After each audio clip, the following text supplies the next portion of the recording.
Hello and welcome to the France 24 interview. Well, one of East Africa's worst droughts in 60 years has left millions of people in that region on the brink of starvation. Now, in the worst hit areas in Somalia, the United Nations says that what began as a food crisis has now essentially become a full-blown famine. Now, what's making it even harder to get aid and food to the people most in need in that area is war.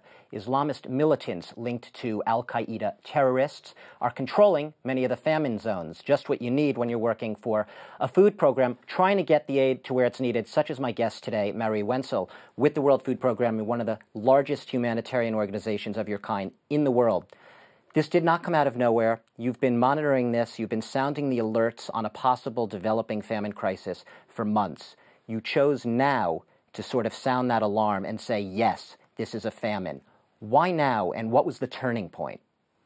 Yes, we've observed many differences from before in South Somalia. Two provinces have been declared in state of famine for a certain number of criteria. First of all, we've observed that in those two provinces, the daily intake of calorie is less than 2,100 calories per day. Furthermore, we've seen that the rate of acute malnutrition in children is 30%, which is a very, very alarming number. What you're saying is 1 out of every 3 children in this area is severely malnourished, not getting enough food. 1 out of 3, 1 out of 4. I mean, the figures changed, but it's 30% of children. And those are the ones who even make it to, I would assume, beyond the age of 3 or 4 or 5. Exactly. And furthermore, there are every day 2 people dying per 10,000 people. So these numbers are really alarming, and that's why the state of famine has been declared in those 2 provinces. Now, Marie, this is not just about a lack of food. The reason that these particular regions are in famine now and the others are still food crisis is the war we were talking about. Tell us a little bit more about the difficulties you have getting food to the region because you have Islamic militants operating there. It is extremely difficult. Actually, the World Food Program left South Somalia and the regions controlled by Al-Shabaab at the start of 2010. There were threats against our workers.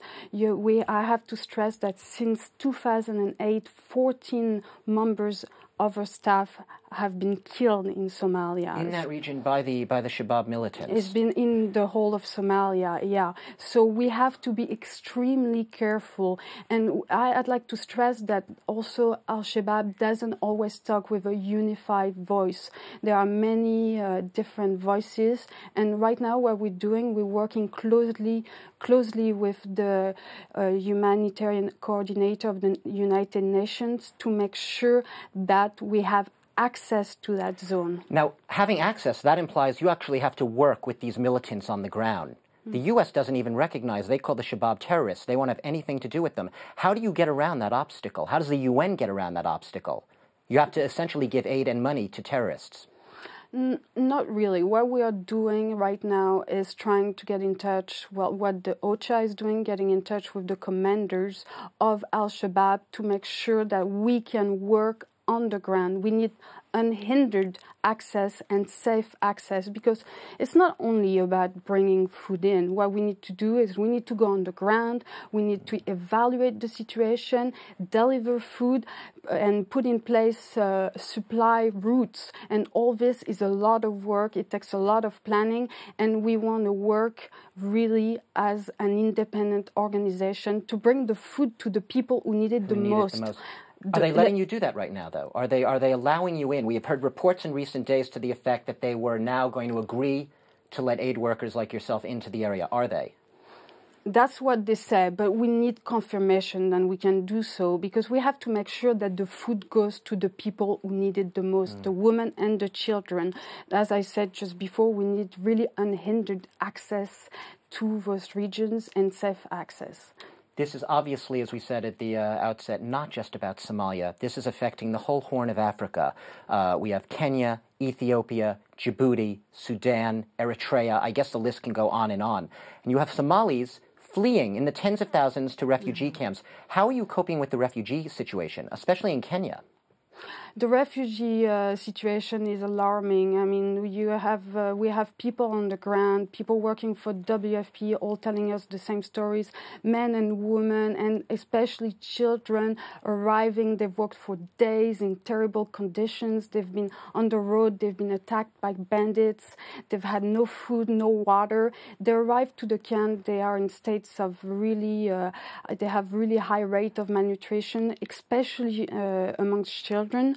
So what we do concretely is when people arrive, we give them 3 weeks rations, because sometimes the registration take a long time. So we have to make sure that people right away you give them something. We give them something sugar, right glucose, away. Exactly. We give them like emergency food. So I've heard these horrific reports that some of the people you're talking about aren't even arriving at the camps. They get to within a few meters of the gate of the camp, and they're just so exhausted they're collapsing. They're not actually getting up to the entrance point. Exactly. The stories are really, really terrible. Or people on the ground are telling us every day that it's especially children. I'm going to give you one example. At Doloado in Ethiopia, one of the camps, 50% of the children suffer from malnutrition. It's a really half of all the children. Half of all the children. It's a terrible, terrible situation, and we really, really need to help those people. But to do so, we need funds. That's why we are calling on the international community to contribute to our aid effort. We really need funds. Right now, we have a 76% shortfall in our budget for 76% So you only have a quarter of the funds, the money that you need right now. We need $526 million to cover the needs of those people until December. Marie, let me ask you, let me put on my cynical cap right now. You hear about famine. Every few years we hear about famine. You watch your TV, you say, oh, famine in Africa. You see the same pictures, they're horrible, they're tragic. Is there donor fatigue? Do you get a sense of a lot of countries just saying, oh my God, we just keep giving money and it never improves? Actually, it's been we've had confirmation of a 59 million euros donation from the British government. Germany has pledged 5 million euros. So we do have donors giving. And can I just cut in for 1 second? You're saying 59 million euros. We have the European leaders meeting this week about Greece. They're about to give Greece 100 billion euros. I mean, we have our donors and governments meeting in Rome on Monday.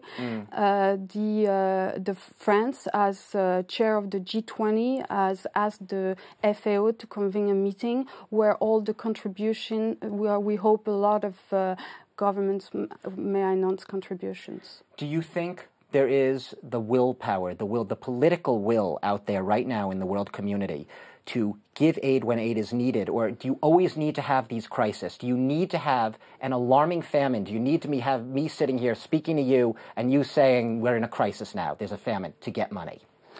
It is true that it's more difficult to get funds for development and rehabilitation programs, which we have put in place, because you have to realize that there's a famine now, but we've been warning about this for a certain number of months, and we have in place in Ethiopia, in Kenya, programs to reinforce the resilience of those communities, but they are much more difficult to fund. This is what I'm talking about now, the long-term solutions. Teach a man to fish and he has a meal for life, right? Mm-hmm. How can you ensure, and what would you recommend can be done to ensure that we're not sitting here again in a couple of years' time talking about another famine in Somalia, asking for another $500 million? Well, I believe right now there's the political will. At the agricultural G20 in June, France decided to put agriculture as a priority of the G20. So that's very encouraging for us working in those countries. There are some really concrete things we can do, but as I said, we need funds. Let me give you one example. There is this program called Meret in Ethiopia, where farmers take part in activities of land rehabilitation, of harvesting water, keeping water to use in times of drought, and they learn those techniques and then they apply it to. And that helps over the long term to revive agriculture. Exactly, that's just one example. There's another very good example in northern Uganda where they are communal stocks. At each harvest, the farmers pool their part of their stocks together and create a communal stocks so that when there is a crisis, they can use it. Go into those stocks. We are running out of time. Just mentioned, obviously, climate change, another big factor. We don't have time to go in detail, but I imagine that these new techniques will help to combat that as well. These are techniques to respond to this to climate change, and I think there needs to be much more done on that front, indeed. Marie Wenzel, the World Food Program, we've been talking about what is a famine now in parts of Somalia and a growing food crisis across half a dozen countries in East Africa. Your program right now has how much money, you said? $526 million. You're asking for that We much. are asking. And it's not only government. Individuals can also donate on our website. You've heard it here, governments and individuals. So if you are watching this and you do want to contribute to the fund to help what is a growing famine situation in East Africa, you could do so. We'll show you the address on your screens where you could donate to the UN's World Food Program. You've been watching the interview here on France 24.